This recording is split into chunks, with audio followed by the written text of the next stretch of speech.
E, como eu disse, eu sou a mais privilegiada de todos os apresentadores deste evento. Porque, além da doutora Volha, temos aqui a brilhante ministra Kátia Magalhães Arruda, de quem eu acredito todos nós somos fãs, por conta dos seus votos objetivos, bem analisados, bem fundamentados e sempre com viés extremamente sensível. O currículo tem meia dúzia aqui de linhas, né?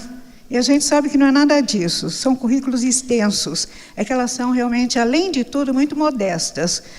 Ministra do Tribunal Superior do Trabalho, doutora em Políticas Públicas pela Universidade Federal do Maranhão e mestre em Direito Constitucional pela Universidade Federal do Ceará.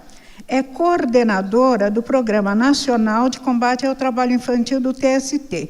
E aqui eu abro um parênteses para cumprimentar o Dr. José Roberto Dantas Oliva, nosso querido Oliva, lá de Presidente Venceslau, que faz parte deste programa.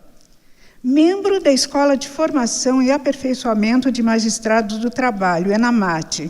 É autora e coautora de vários trabalhos, dentre eles Democracia e Direito do Trabalho, dos direitos humanos aos direitos fundamentais, direito constitucional do trabalho, justiça do trabalho, evolução histórica e perspectivas, dignidade humana e inclusão social, direitos coletivos do trabalho na visão do TST e a jurisdição extraordinária do TST na admissibilidade de recursos de revista, a centralidade do trabalho e os rumos da legislação trabalhista. Possui artigos publicados em diversas revistas jurídicas do país, tais como Revista LTR, Revista do Senado Federal, Síntese Trabalhista, Revista do TRT da 16ª Região, Revista de Informação Legislativa. A centralidade do trabalho e os rumos da legislação trabalhista, quero crer que é o último, que foi coordenado por Vossa Excelência e a ministra Adelaide. E eu já comprei ontem, então não deu tempo de ler quase nada. Eu li único e exclusivamente o artigo do Dr. Guilherme Feliciano, que é presidente da nossa ANAMATRA, está fazendo um trabalho louvável diante das circunstâncias que tem enfrentado, e é da 15ª Região. Não, ele é nosso, viu? Ele é da 15ª. E o artigo dele é muito interessante. Ele faz um questionamento. E aí eu jogo a bomba para a doutora Kátia. O artigo do doutor Guilherme, o novo enigma da esfinge, como os juízes do trabalho tratarão a reforma trabalhista. Aspas, a resposta dele próprio. E a resposta hei de proferi-la, parece o Jânio Quadros, em alto e solene tom. Não sei, tá certo? É o que acontece com todos nós neste momento histórico. Só sei que nada sei, na verdade. Então, eu passo a palavra à ministra Kátia Magalhães Arruda. Ela vai nos auxiliar a desvendar um pouco mais deste enigma. Bom dia a todos. É uma alegria enorme estar aqui com vocês, ver essa casa lotada. Quero homenagear a todos em nome do presidente do Tribunal Regional do Trabalho, da 15ª Região, Dr. Fernando Borges, e do diretor da Escola Judicial, Dr. Manuel Carlos. Quero saudar todos os desembargadores, juízes, procuradores, servidores, advogados, estudantes, todos os colegas e amigos que estão aqui presentes. Quero dizer, doutor Fernando, que já tive uma alegria ao entrar aqui no auditório. Vi o painel da campanha do combate do Programa Nacional de Combate ao Trabalho Infantil, da Justiça do Trabalho, que eu coordeno. Então, isso de cara já me ganhou o dia, né? Cheguei aqui cansada e vi lá, trabalho infantil nem de brincadeira. Eu falei, estou no meu lugar. Então, já vim feliz para cá. Quero saudar também a doutora Volha, que divide comigo, que me dá a honra de dividir comigo esse painel, e a nossa querida desembargadora Madalena de Oliveira. E eu e a doutora Volha conversamos um pouco como dividiríamos para que não nos tornássemos repetitivas. E aí chegamos a uma conclusão de que uma ou outra coisa acaba sendo repetida, mas que nossas abordagens partiriam de planos de vista diferentes, não antagônicos. Planos de vista porque ela fez uma abordagem citando artigo por artigo, e eu desisti do meu PowerPoint e resolvi fazer uma abordagem com algumas reflexões. E por que eu digo isso? Parece que estamos vivendo em um tempo em que precisamos retomar conceitos, rever princípios ou conhecer novamente princípios, estudar questões que foram básicas por muitos anos e que, de repente, parecem desmoronar. E por isso é que, quando falamos em jornada de trabalho, um tema que é tão comum nas nossas leads, que é tão comum nas leads trabalhistas, que é tão comum nas pautas de reivindicações de sindicatos, de empregados, de empregadores, ao mesmo tempo, é um tema tão essencial ao direito do trabalho, tão imprescindível ao direito do trabalho. Vou procurar fazer minha abordagem particularmente sobre 2 aspectos da Lei 13.467. Um é o aspecto final da fala da doutora Volha, artigo 611b. E um pouco sobre a duração da jornada e o seu significado histórico. No fim de século XVII, começo do século XVIII, o italiano Bernardino Ramazzini, que é considerado o pai da medicina do trabalho, estabeleceu uma correlação entre doenças e atividade, criando as doenças ocupacionais, os estudos sobre doenças ocupacionais.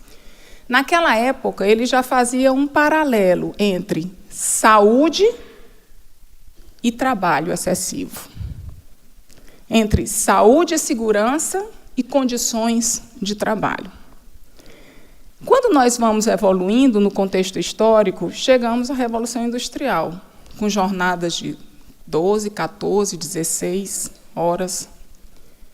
E, no curso da história, nós vemos que o primeiro ato normativo que os estudiosos entendem como tratar de direito do trabalho, é o Moral and Health Act, de Robert Peel, na Inglaterra, de 1802. De que trata esse ato? Duração da jornada de trabalho de crianças e aprendizes. Então, o primeiro ato normativo que se tem história no conceito de estudo do direito do trabalho é um ato que fala de trabalho infantil e de jornada de trabalho. Nesse momento, qual é o nome do ato? Moral and Health Act, ato de saúde. E por que eu chamo a atenção para esse tema de forma tão incisiva? Vocês lembram do que disse a doutora Volha sobre o artigo 611b, parágrafo único, da Lei 13.467? Eu não estou com o texto da lei aqui, mas é mais ou menos o seguinte: regras sobre duração do trabalho e intervalos não são consideradas como normas de saúde, higiene e segurança do trabalho. É mais ou menos como dizer que a cadeira vermelha que vocês estão sentados não é vermelha, que o terno azul não é azul, que a mata verde não é verde. É mais ou menos isso o que significa esse artigo. Entra naquele contexto de que, quando o direito ignora a realidade ignora o direito. É mais ou menos isso.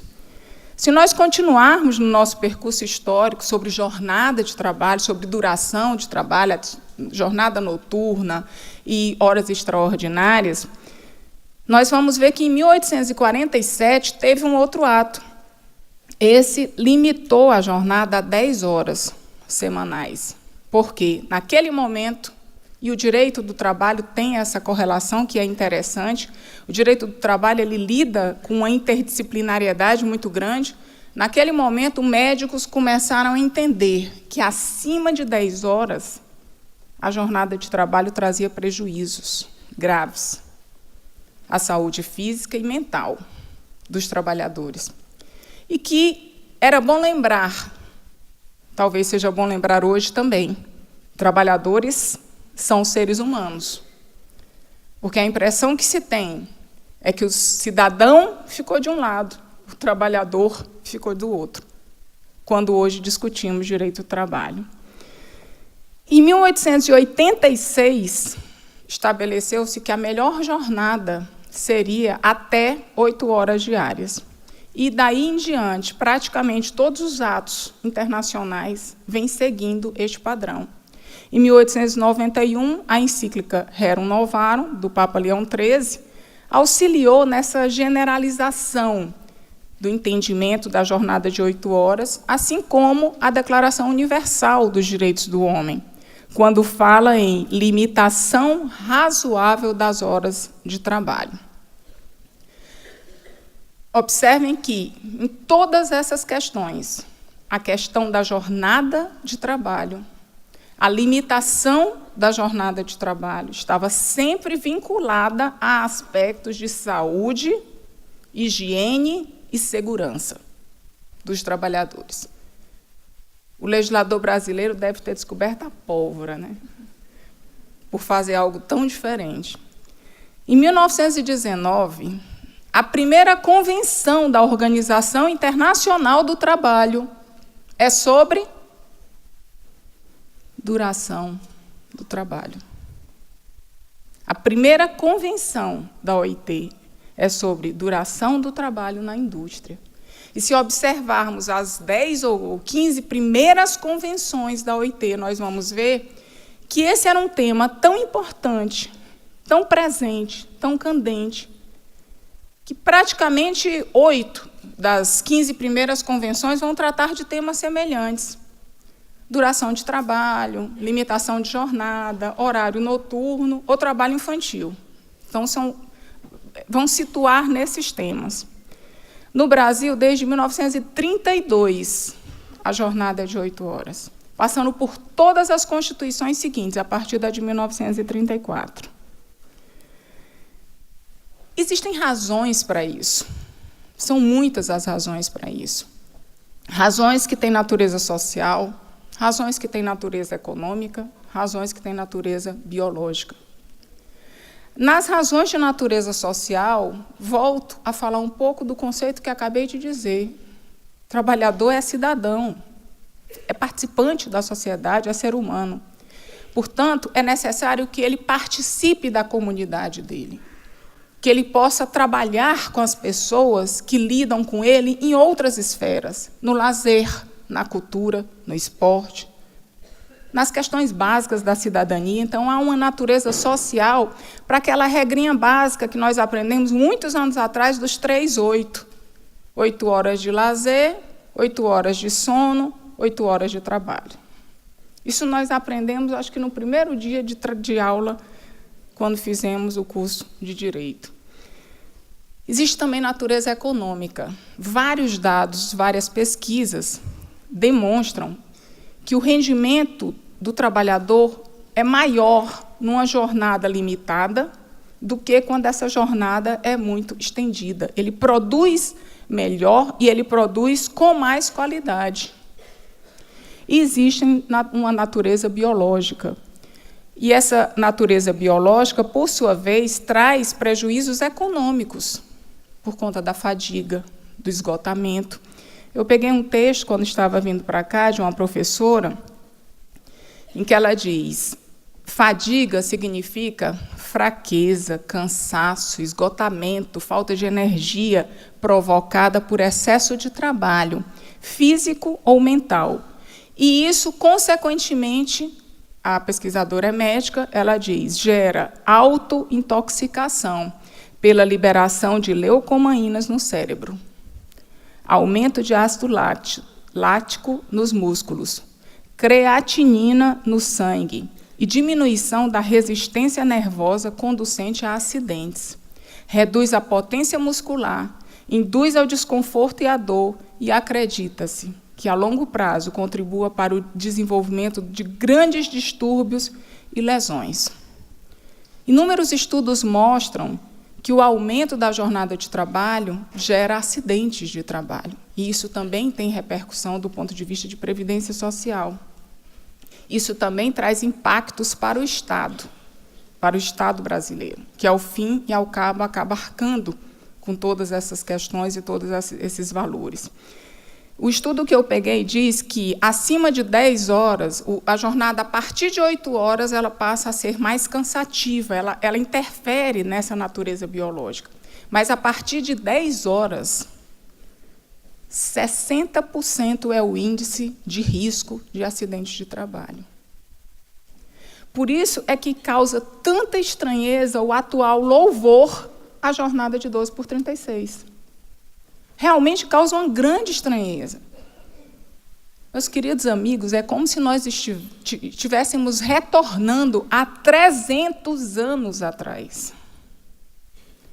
É verdade que a jurisprudência do TST permitia a jornada de 12 por 36, mediante acordo coletivo, em algumas categorias específicas, em algumas condições particulares. Mas esse alargamento que está se dando, e que muito bem foi dito, não tem explicação para ele, pode causar danos irreversíveis. Como imaginar um operador de uma máquina trabalhando 12 horas, se a partir da 8ª já diminui o rendimento dele, e a partir da 10ª ele tem 60% de chances de sofrer um acidente de trabalho? É algo que eu fico perguntando, isso é vantajoso para a empresa? Não é vantajoso para a empresa, e muito menos é vantajoso para os trabalhadores. Nessa mesma pesquisa, a professora Ana Maria Rossi afirma que o estresse é reconhecido como um dos riscos mais sérios ao bem-estar psicossocial do indivíduo. E ela cita um estudo interessante, porque o estudo pegou 900 pessoas, 450 homens e 450 mulheres, escolhidos em 4 organizações brasileiras, 4 organizações nacionais. O objetivo desse estudo era identificar os agentes estressores que poderiam interferir no trabalho. E vejam que, como resultado, a sobrecarga de trabalho por excesso de jornada foi identificada em 74% dos homens e em 94% das mulheres. Mais à frente, a outra pesquisadora, Maria José Gianelli Cataldi, diz que o Brasil vem ocupando uma posição destacada. Destacada é até chato dizer, destacada parece coisa boa, né? Mas, enfim, é o que tem no texto. Entre os países onde o estresse ocupacional vem se manifestando. Essa pesquisa foi uma pesquisa patrocinada por um instituto internacional que lida com a questão de estresse, duração, jornada de trabalho. E a pesquisa foi feita na Alemanha, Estados Unidos, França, Brasil, Israel, Japão, China, Hong Kong e Fiji.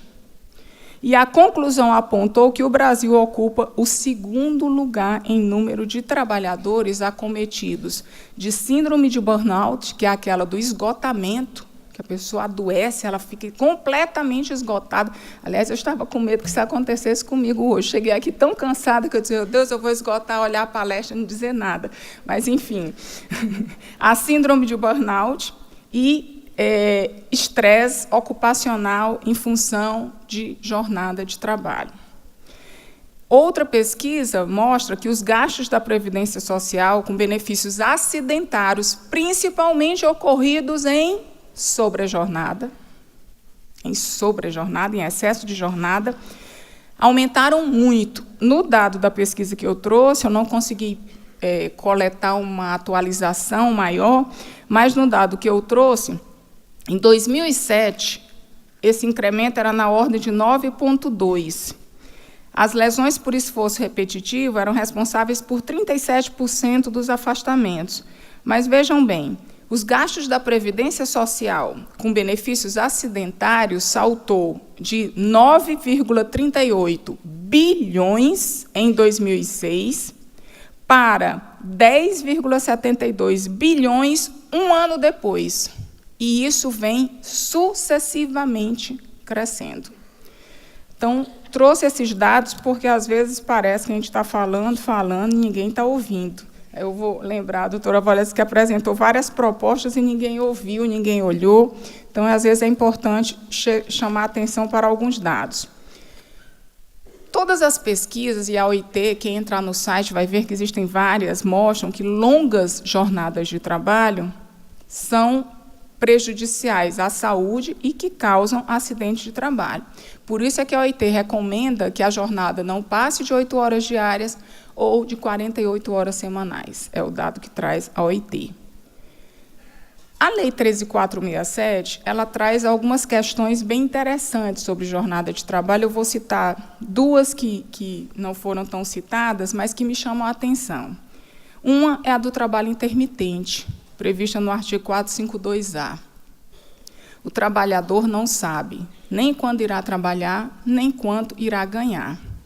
E eu fico pensando, toda a sistemática da lei, ela visava um tema que virou até chavão, segurança jurídica.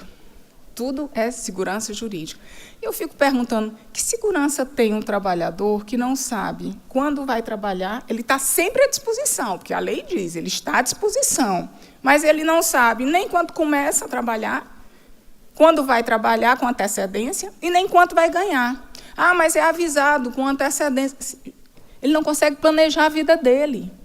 Ele não consegue fazer uma faculdade, ele não consegue organizar a vida dele social para nada, porque ele está sempre à disposição.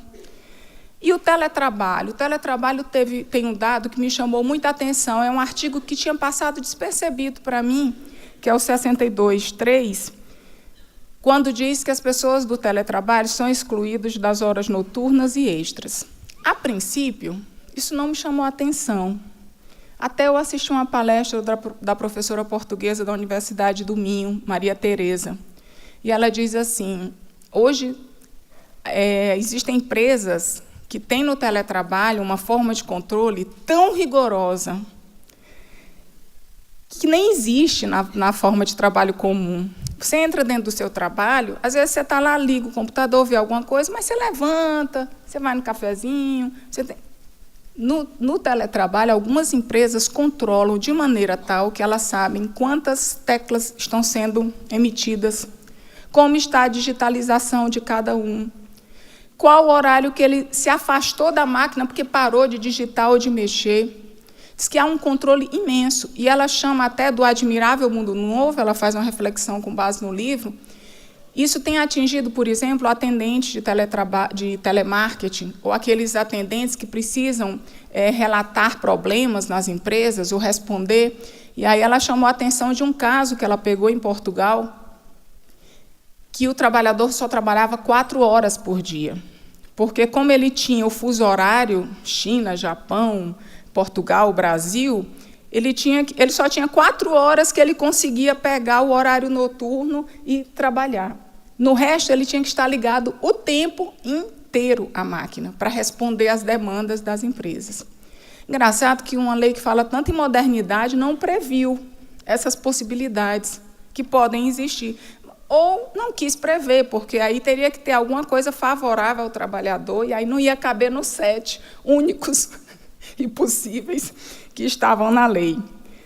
Mas, enfim, todas as vezes que eu faço essa reflexão, assim, ainda tem, no caso da 12/36, uma coisa que eu acho relevante chamar, que é a história do acordo individual sem precisar de autorização para atividade insalubre.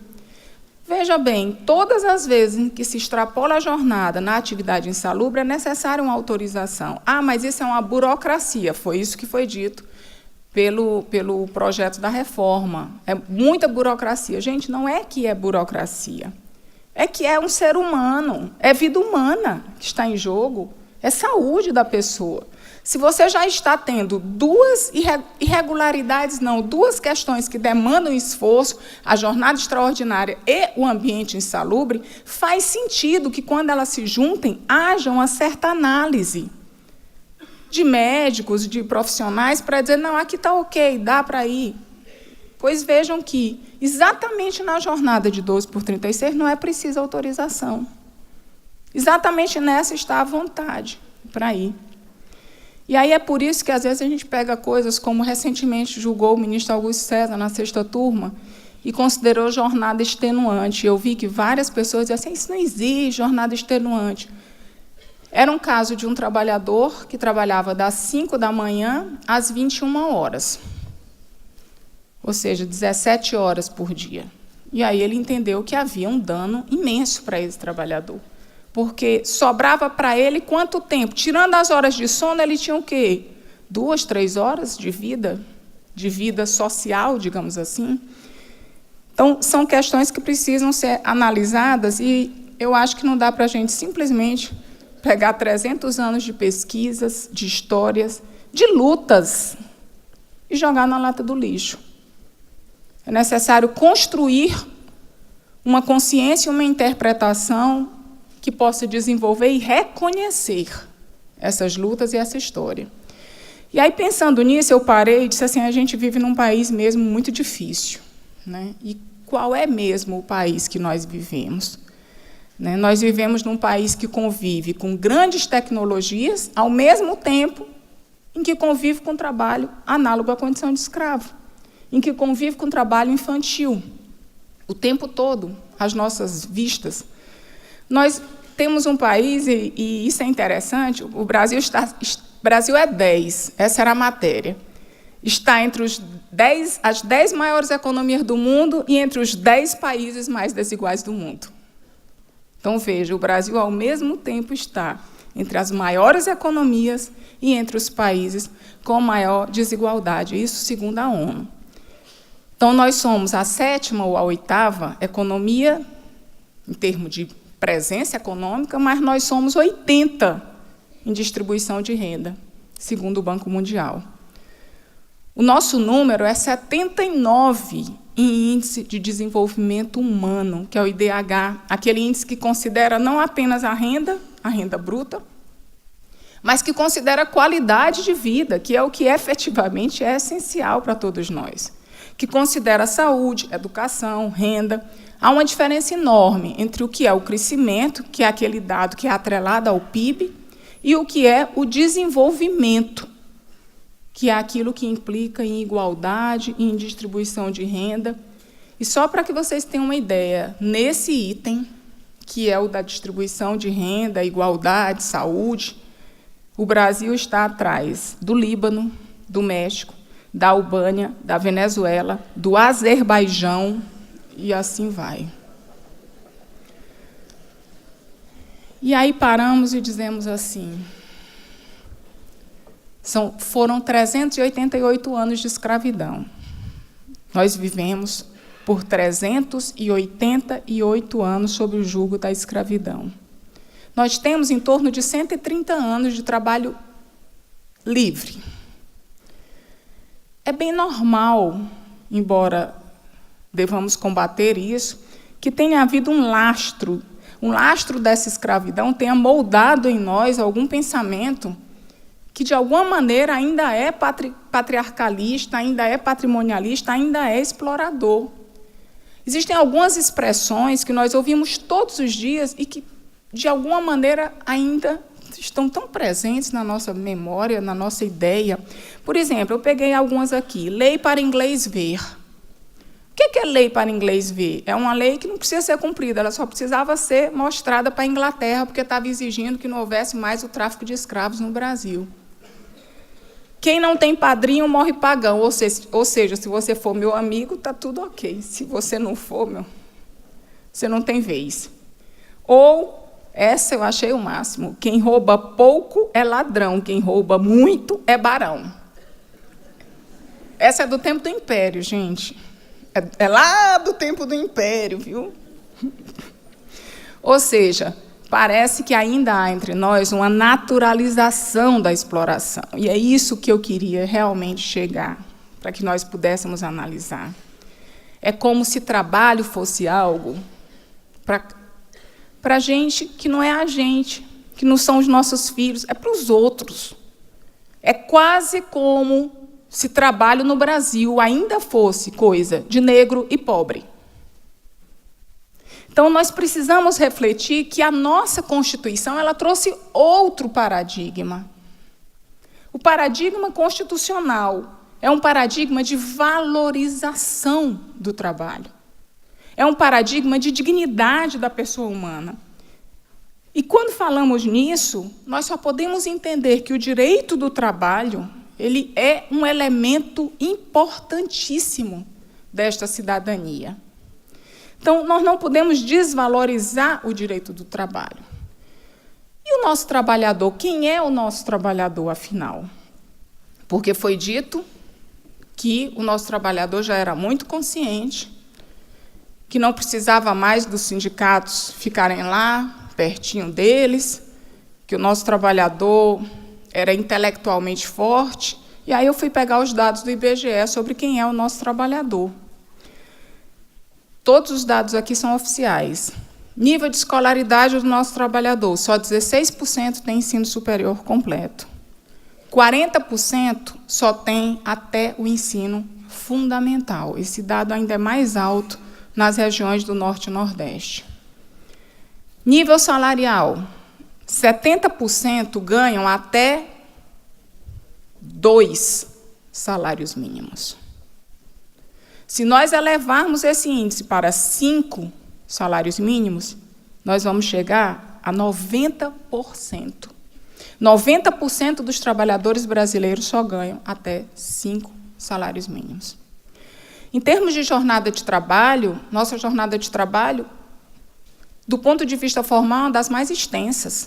Peguei vários países com jornada de trabalho, Austrália, Canadá, Coreia, Espanha, Israel, Japão, enfim, Itália, vários, todos abaixo de 40 horas semanais. Aliás, 41% dos países no mundo inteiro adotam jornada semanal de até 40 horas. O Brasil ainda é formalmente 44 e, realisticamente, muito mais do que isso. Então, o que nós vivemos hoje é, sim, uma desconstrução do direito do trabalho, como se o direito do trabalho fosse o bode expiatório. Em todos os aspectos, e isso envolve liberação de dispensas massivas, isso envolve enfraquecimento da justiça do trabalho, isso envolve a reforma trabalhista com restrições de acesso à justiça. Por outro lado, quando nós vamos ver, eu peguei alguns artigos aqui bem interessantes. Renúncia fiscal soma 400 bilhões em 2017 e supera gastos com saúde e educação. Ou seja, classificadas pelo fisco como perda de arrecadação, renúncias concedidas a empresas somam valores maiores do que os gastos de saúde e educação. Outra matéria, empresas brasileiras sonegam quase 1/3 dos seus impostos. Coincidentemente, grande parte delas são as mesmas que sonegam direitos previdenciários e direitos trabalhistas. Os sem carteira somam 34,2 milhões, e esse número é, hoje, maior do que os que têm carteira assinada. Os postos com carteira assinada reduziram 685 mil no ano passado. Conclusão: a nossa desigualdade social só aumenta. Nunca falamos tanto em desigualdade e fizemos tão pouco para mudar este quadro.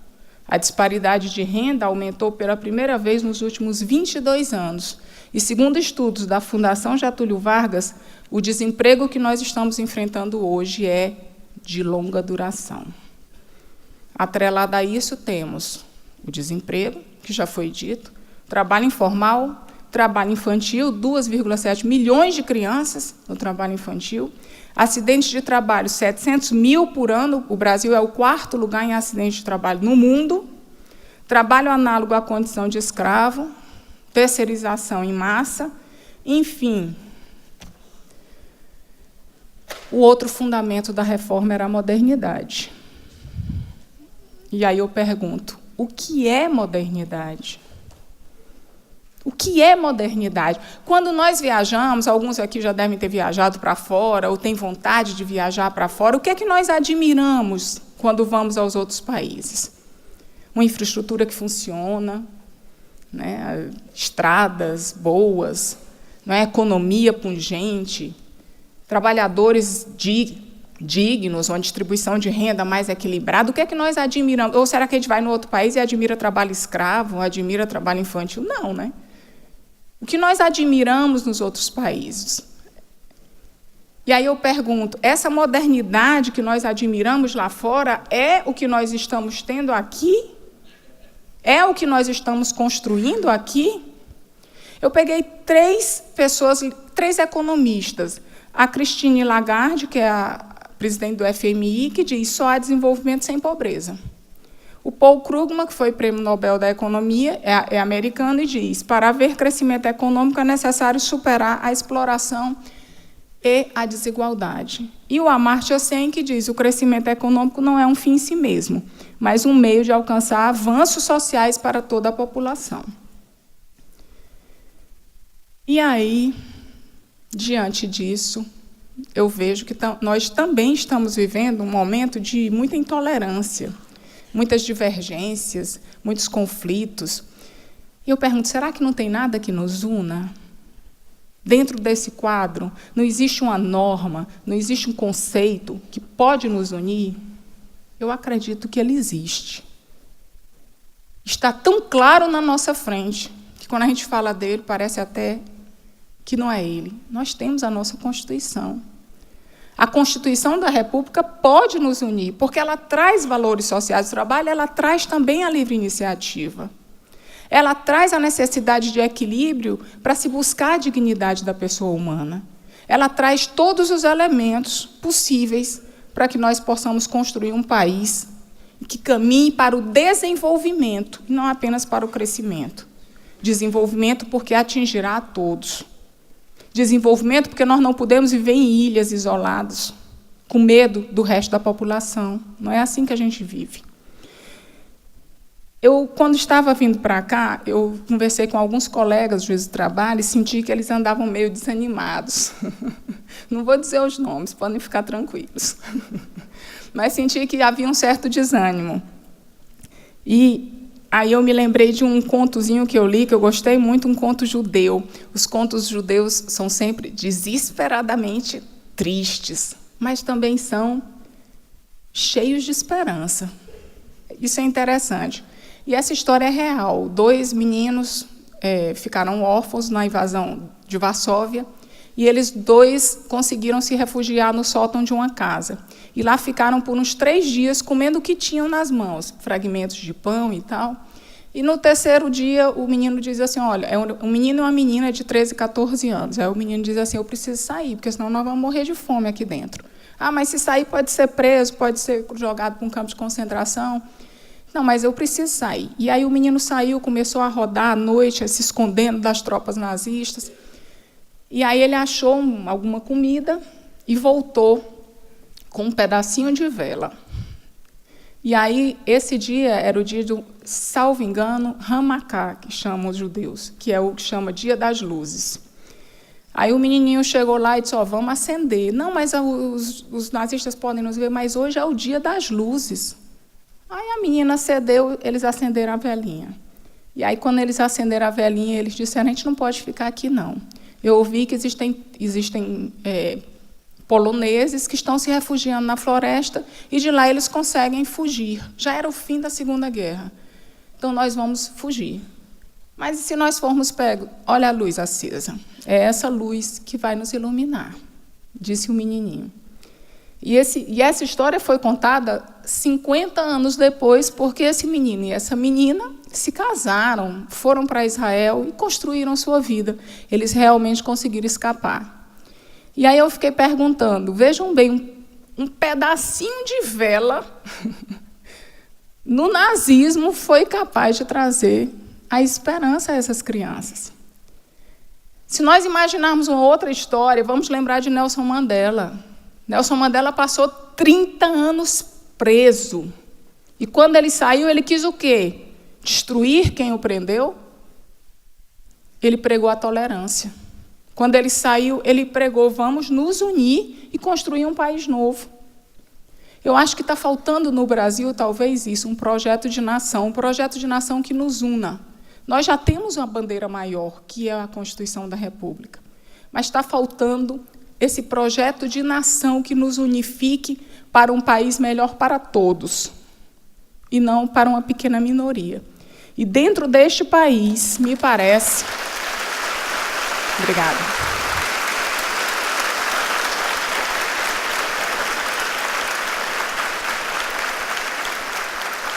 E dentro desse país, me parece, se nós imaginarmos bem, que o trabalho digno não pode estar de fora. Assim como não há dignidade sem trabalho, aliás, a música do Fagner já diz isso, né? O homem sem trabalho não tem honra, e sem a sua honra se morre, se mata, e não dá para ser feliz. Então, assim como não há dignidade sem trabalho, não podemos admitir que haja trabalho sem dignidade. Muito obrigada a todos. Muito obrigada.